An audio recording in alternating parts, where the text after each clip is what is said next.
and welcome back to Mariana Mas Books. My name is Mariana and today I am here with a knitting book tag which was created by my friend Cara at Wild Book Garden. The first thing I have to clarify about this tag is that you do not have to be a knitter in order to answer this tag.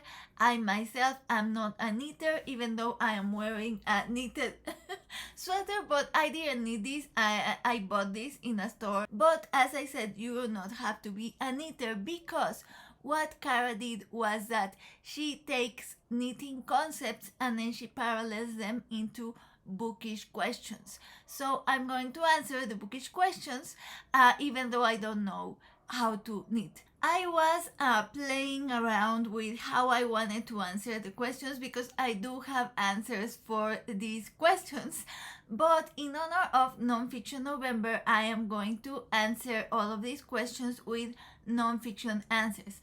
A lot of the questions are geared towards fiction, but I managed to find a way to answer them so that I could answer all of them in non-fiction form. But enough of that, let's go ahead with the questions. The first prompt is cast on, and the question is: the first section you scope out in a bookstore, library, online book shopping. So I don't scope around a lot anymore because I do most of my book shopping online, and sadly online you don't get the experience of scoping around in the same way that you do in a bookstore. But when I do go to my favorite bookstore here where I live, first I look at the table for like the new arrivals, but then I go straight to the right, and there it is, the art and design book section. So luckily it's a non-fiction answer, and I could actually answer with the truth for this prompt and making it non-fiction because right when you go into the bookstore, to the right next to the new arrivals, you find the art and design book section, and that is the one that I first scope out when I actually go to the bookstore that is here where I live. Ever since the pandemic, I stopped going. I don't go a lot. I still don't go out a lot. So yeah, but when I do go, that's where I scope out. Okay, so the next question is knit, which I did not know, but knit is actually the name of a stitch. So that's why it's called knitting, because you use the knit stitch. Something I learned with this tag. But the prompt is knit, and the question is a super hyped book that completely delivered for you. So keeping it with nonfiction, I will say A Ghost in the Throat, which is a memoir by Doreen Grifa.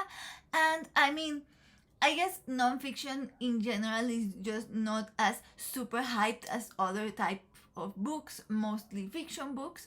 But within nonfiction channels, last year this book was very hyped, very talked about. A lot of people loved it, and I read it this year for the BookTube prize, the only round that I could participate from the BookTube prize, and it was my favorite book from that round, and I think it was actually my favorite book from the first half of the year, if you see my mid-year book freakout tag. So I will say that one.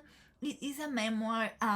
It is a literary womanhood maternity memoir, but I am not usually pulled towards maternity memoirs, but it's the literary and poetry aspect of it that really pulled me in, and the kind of like travel in time. I mean, obviously not travel in time because it's a nonfiction, but Doreen Grifa speaks about her connection with a poet from the 1700s, and she does a lot of parallels, and she travels to the life of that poet a lot through the book. So I that whole aspect of it really pulled me in, and her writing is gorgeous, and the whole themes of the book Just in general, it's a book that I super recommend. So, A Ghost in the Throat by Doreen Griffith. Prompt number 3 is Purl, which is another name of the stitch. So it says, of a stitch. So it says, Purl, as important as the knit stitch, but probably not as famous. And so the question is, name a character you think deserves more love. So obviously this is one of the questions that is more geared towards fiction, but I did manage to find an answer to make it nonfiction, and I'm going to talk about a real actual person that someone talks about in a book. And I'm going to talk about this person in this prompt because usually if you would think of a character that is very either loved or well known or well appreciated or admired that comes from nonfiction, you would think of maybe a historical figure or a writer that maybe you know from a biography, but like well known historical people. So, in order to fulfill this prompt, which is a character who deserves more love, and I'm going to say like a person who is not well known in just in general, but that should be very much appreciated, and that to this day I still think about just the amazing human being that this person is. And I hope this is not a weird answer, it probably is, but Jessica Fetchtor's husband. Jessica Fetchtor wrote the memoir Steer, My Broken Brain and the Meals That Brought Me Home, which is one of my all-time favorite nonfiction books and maybe my favorite memoir. And it is a food memoir and recovery memoir, as you can assume from the title. But in that book, she talks about her recovery after she suffered a brain. I think it was an aneurysm, but I could be wrong. It was a brain trauma that she suffered, and her whole life changed a lot from it because it was a very serious thing. She went through a very serious surgery, and so she had a long period of recovery. And the book is structured in a way where you alternate chapters. So one of the chapters talks about the current timeline, which is her recovery. Then another chapter talks about the past, and then another chapter is a recipe.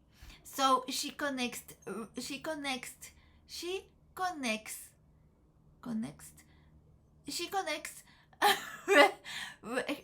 food from her life to her recovery, and she alternates the recipes, the stories, etc. But in the stories from the past, you can see how she met her husband, and then in the stories from the present, from the current timeline, you can see how the role that her husband played in her recovery. And honestly, he is such a compassionate, amazing human being, and it's also so romantic. Like, I remember finishing the book and thinking, wow, like I think this is the most romantic book I have read this year, and I have read a lot of romance novels. He is so supportive throughout her whole recovery, but also he was so supportive from the beginning. So weird answer, I'm sorry, I feel creepy, but Jessica Fetchtor's husband from Steer, go read that book, please. Prompt 4 is chart. The question is a book or author you've been meaning to read and somehow just haven't gotten around to, and why. And so for nonfiction, I'm going to answer an author whose book or who I have several books from her on my want to read list, because I have a lot of nonfiction books on my want to read list, but this specific author, I have many of her books, so I'm going to answer her, and that would be Cy Montgomery. She writes mainly animal nonfiction, and the three books that are on my want to read list are The Soul of an Octopus, which is her most famous one, but also an essay collection called How to Be a Good Creature, and then a biography of her pet pig, which is called The Good Pig. And why haven't I read that book? Every time I hear that title, I'm like, I need to read The Good Pig. Prompt 5, Double Pointed Needles. And the question is, recommend a series that you can actually read out of order, and one that people might think you can read but you actually can't. So I do have answer for this in terms of fiction, because this question again is more geared towards fiction, but to sort of kind of answer the question with nonfiction, I am going to say that I have heard a lot of people, or not a lot of, but I have heard people say that they want to read a certain book, a certain nonfiction book, specifically talking about historical nonfiction. And maybe they'll be like, oh, I want to read this book about this biography about this particular king or something like that, but I don't know much about the time period. So before that, I want to read books, a lot of books on that, in order to be able to understand. And what I will say is that you never have to chronologically read nonfiction, meaning if you want to read a book about Henry VIII and you want to read a book about Alfred the Great, you can start. You don't have to read the book about Alfred the Great first just because he came first in history. And I know this sounds stupid, but I feel like some people do wait, like, oh, I want to read this to have the context. And you end up just piling up books in your TBR because you don't get around to the one that you want to read before, and you never read the one that you want to read after. So just go ahead and read whatever one you want to read, and it doesn't matter in terms of chronology. And in nonfiction, like whatever you are reading, if there is a concept or a battle or something that happened that you don't know about, you can just like quickly Wikipedia, read a bit about that specific thing, and then continue reading the book. So that is my answer for this question. The next prompt is cables, and the question is, a book you heard negative reviews but you ended up loving. I actually don't have an answer for this question in fiction or in nonfiction. Usually when I read reviews before I read a book, it's because I want to make sure, in terms of nonfiction, if it's like a memoir, I usually don't read reviews beforehand. I don't like reading reviews beforehand, but if it's like a memoir or something like that, I won't read reviews beforehand.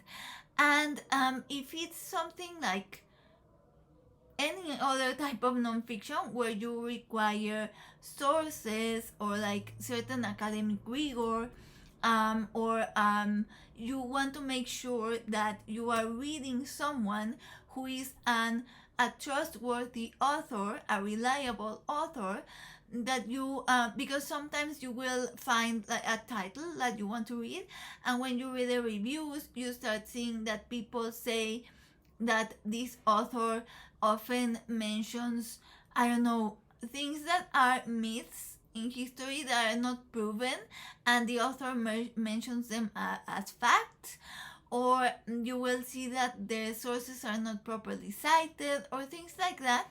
And in those cases, I won't read the book because I want to make sure that I'm reading a reliable author. So if I read negative reviews because of that, I just don't read it. Prompt number 7, skein. The question is, a trope you can't stand. I had thought about an answer for this for nonfiction. Okay, I'm going to answer 2 things that are not tropes. I'm just going to answer with 2 things that annoy me in nonfiction. So first is when instead of footnotes there are endnotes. I hate that. Why did we remove footnotes? And this is not the fault of the author. I think this is now the correct, like I could be wrong, so don't quote me on this, but I think that is now the correct way of citing in APA. Because I think I remember, like, in classes and stuff, writing things and teachers removing the footnotes and putting, because that's not the correct way to cite it. But I might be remembering wrong. Like, I'm not sure. I just know I hate that there are no footnotes anymore and that they put endnotes, because it's so annoying. Even in Kindle, where you can just click and it goes, it's annoying. Just keep the footnotes, please. And then the other thing is also a correct way of doing things, but I don't like it. And I don't know why. I hate in nonfiction books, I hate the introduction in nonfiction books, because I don't like that it's like one paragraph is, in chapter 1 I'm going to speak about this and this and this and this, and then the next chapter, the next paragraph is, in chapter 2 I'm going to speak about this and this and this, and then in chapter 3 I'm going to speak about this and this and this, and I'm like, well, I'm going to read the book, so I will find out what you will speak about. And I know this is a proper academic way of writing, so this is not a trope, it's not a gimmick, it's not something authors do wrong, it's an actual thing that you have to do, but I hate it. The next prompt is Gauge Swatch, and the question is, share an author who is always a good fit for you. Okay, here I actually don't have an answer, because just in general, whether it be fiction or non-fiction, there aren't many authors that I've read multiple books from. There are a few, but they're fiction, so I will know. I guess I can say Stacy Schiff, but I haven't read tons of books. I read her book about Salem and I love that one, and I read her book about Cleopatra and I love that one, and so now I want to read more from Stacy Schiff. I want to read her biography called Vera. I really want to read that one. But for instance, she has an upcoming biography on Samuel Adams, and I've heard people say like, oh, I'll read anything Stacy Schiff writes because I love her writing, and I have loved her writing too, but I don't know if I want to read a biography about Samuel Adams, even if he was like a very prominent figure in Boston, which it's a city I lived in, so it would be kind of nostalgic, maybe remembering when I went to school in Boston. And my dad used to love Samuel Adams' beer.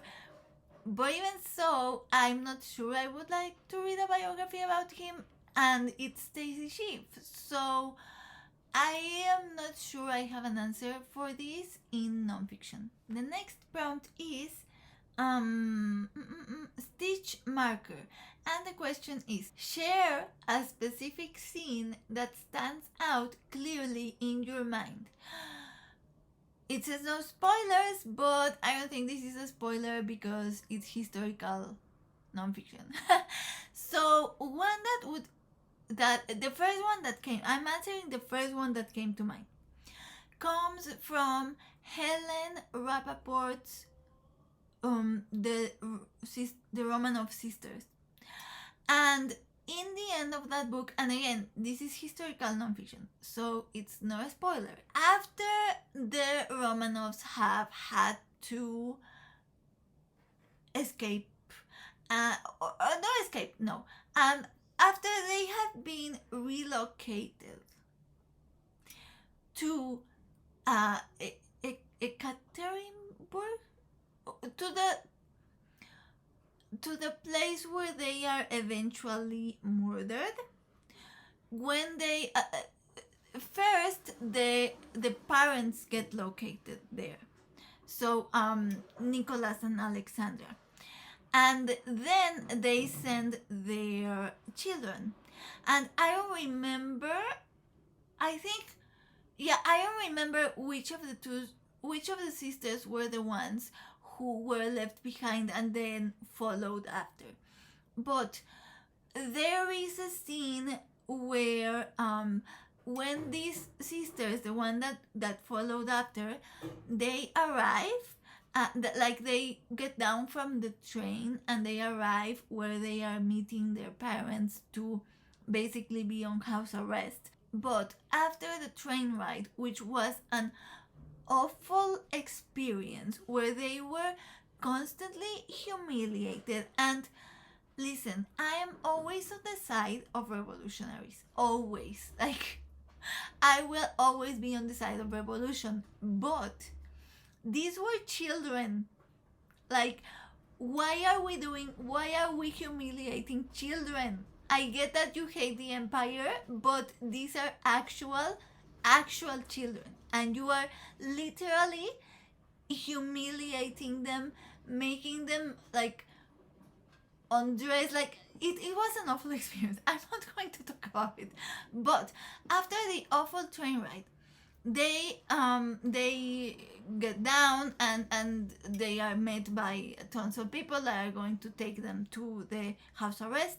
But there is this quote, this is my actual answer, there's this quote where one of the revolutionaries looks at the girls and he sees their face, their facial expression, and they are so scared because they are children.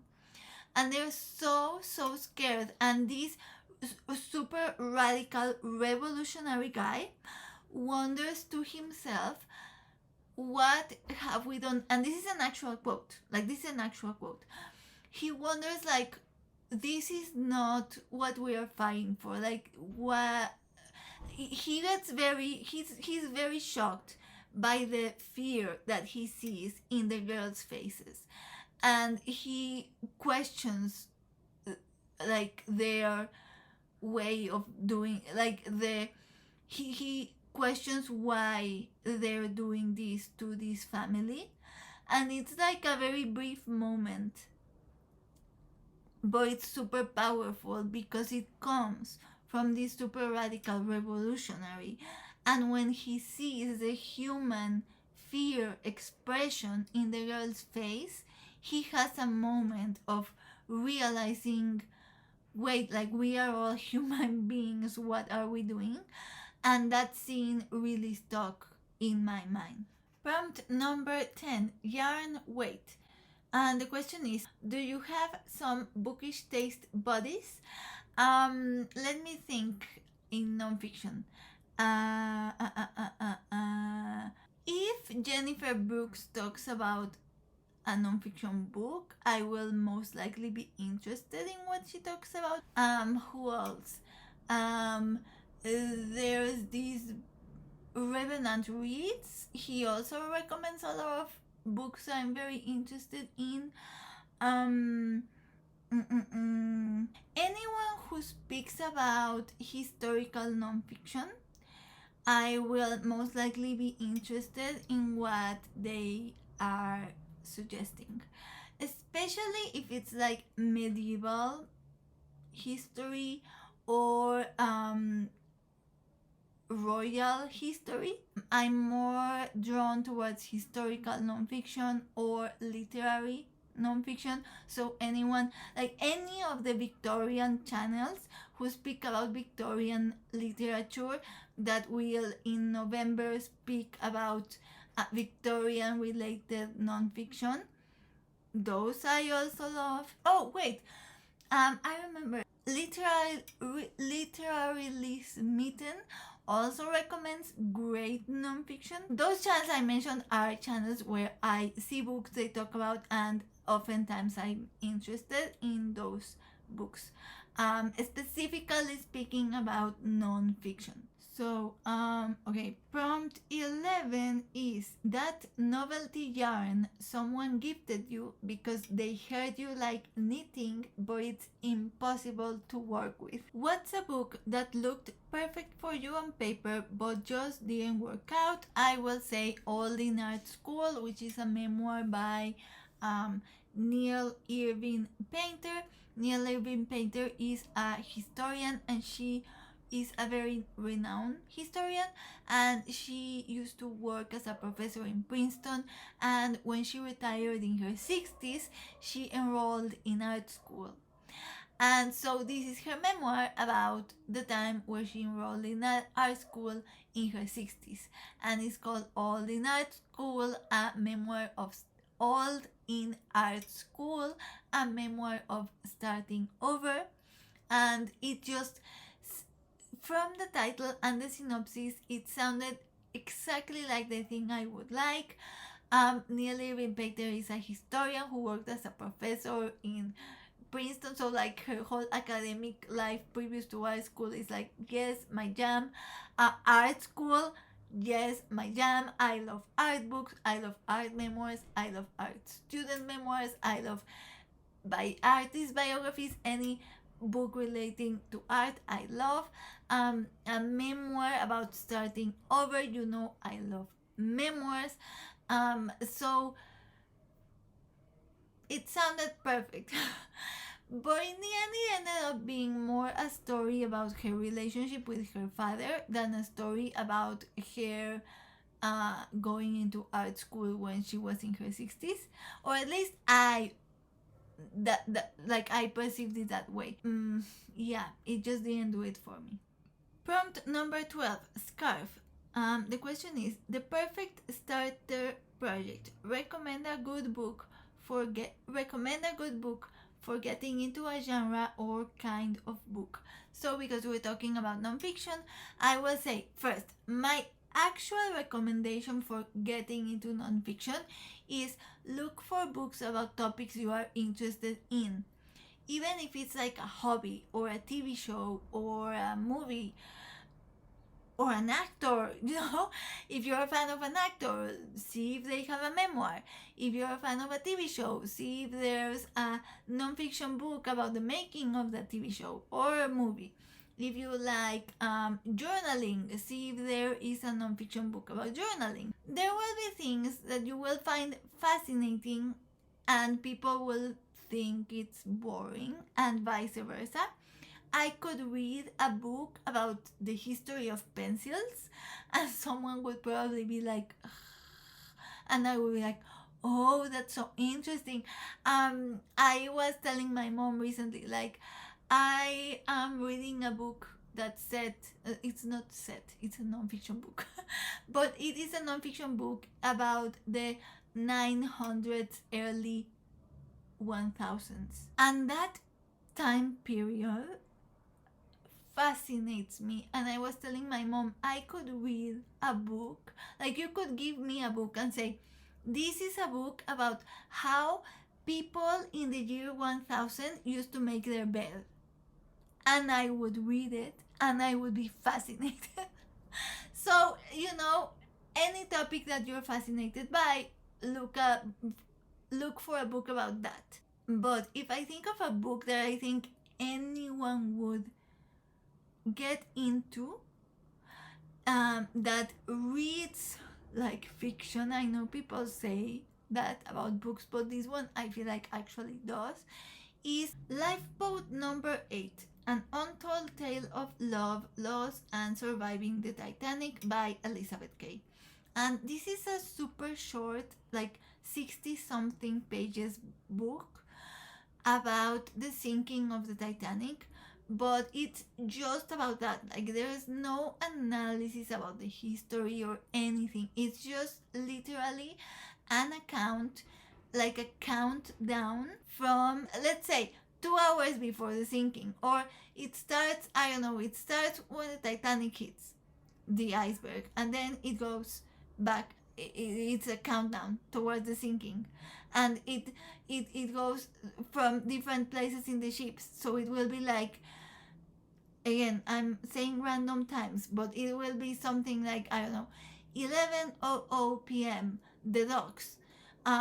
Two persons are playing with the iceberg, that blah blah blah, and then it slowly counts down, and you are seeing the disaster progress, and you are following different passengers, and because you know how it ends, you are like on the edge of your seat the whole time. So I think this is a book anyone could get into if you are looking for like a palate cleanser or just like an entertaining read for not necessarily for non-fiction, just in general. If you're looking for like a quick, fast-paced, entertaining read that's going to keep you in the edge of your seat, and it's going to take you a couple of hours because it's 60 pages long, this is a book. Oh my gosh, only 2 more prompts to go, I swear. Prompt 13, socks, handmade socks. And it says, handmade socks are way harder than they look. So the question is, talk about an underappreciated author who deserves more hype. Again, I don't read a lot of authors, like multiple books by the same author, and the ones I read I feel like are well appreciated. So for instance, Stacy Schiff is a nonfiction author I've read 2 books by, but Stacy Schiff is super famous, so like I doesn't need more love. She already gets a lot of love. Maybe in general, nonfiction authors deserve more love because nonfiction books are not talked about a lot.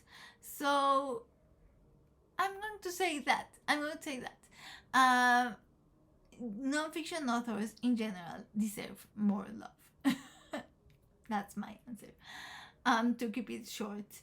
And then finally, the last prompt is cast off, and the question is, a weirdly specific thing you love. Could be a trope, something in book construction, etc. So a weirdly specific thing I love. And again, I have an answer for fiction, which will be for the fiction video, but I do have an answer for non-fiction. So I love first-hand gossipy accounts. What do I mean? So you know when you're reading a book, a non-fiction book, maybe you're reading the biography of an author, and this author will or not the author of the book, but the author of the biography that you're reading, maybe they will put in a quote from one of their letters that said something like, oh, did you know that Charles Dickens went out with this other author's sister the other day?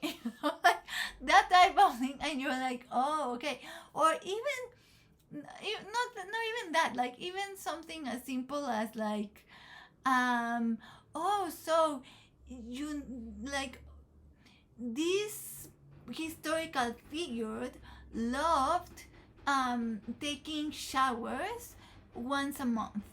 Like that type of thing, but it's a first-hand account of tidbits that are not known anywhere else. And I do have an example for this, and I'm sorry because it's out of print and in Spanish and not translated. So even if you can find an old copy on eBay or something, it's not translated.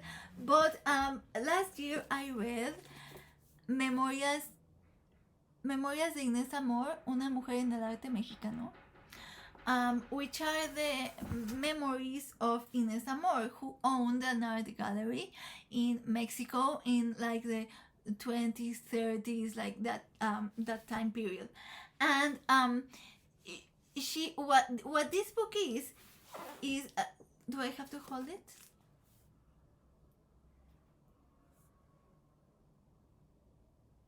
I can't hold it. I will insert an image. So what this book is Inés Amor, she by the end of her life, she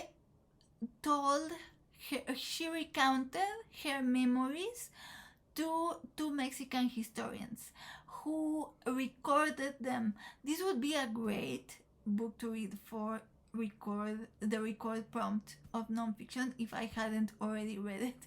So She they were literally conversations. Like it wasn't an structured interview or anything. I'm sorry about the noise. I don't know. But she recounted her memories to these historians who recorded them, and then the only thing they did was that they gave structure to the book. So, like, they maybe organized the memories chronologically, but they transcribed the memories. So, it's not a book that they wrote, they recorded Ines Amor's memories.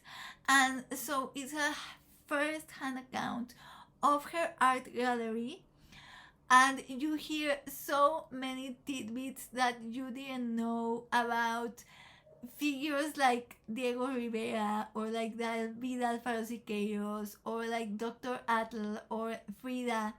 Uh, and they're like tiny. So, for instance, there's this part where she talks about how Dr. Atl used to use his paintings as covers for what's the name, when when it rains and there are drops coming inside and you have to fix the ceiling because there are drops coming in from the rain. What's the name of that? I don't know the name of that, but Dr. Atl, who is a very famous Mexican painter, he, in his studio, his apartment, which was like a tiny, cheap, bohemian painter apartment, he had his paintings, and so he used his paintings to cover up the ceiling when it rained. Like that type of tidbits that you don't hear anywhere else, that are like gossipy real life accounts of someone telling you, like, oh, did you know so and so did this? But it's like a figure from history, finding out that two authors you love were besties and they loved a specific type of tea. I don't know. That I really love. And I think this was the last prompt. Yes, this was the last prompt, because the last prompt is actually to tag people, and I don't tag people in my tags. I tag all of you who are watching. If you liked the questions, or even if you like one of the questions, you can go ahead and make a video about that. But I'm going to leave it at this because it was so long and I actually have to go. So this was the knitting book tag created by Cara at Wild Book Garden. This was the nonfiction edition in honor of Nonfiction November. Thank you for watching. I hope, if you are still watching, thank you. But I hope you're having a good week. I will see you soon-ish with another video. And in the meantime, I wish you happy reading.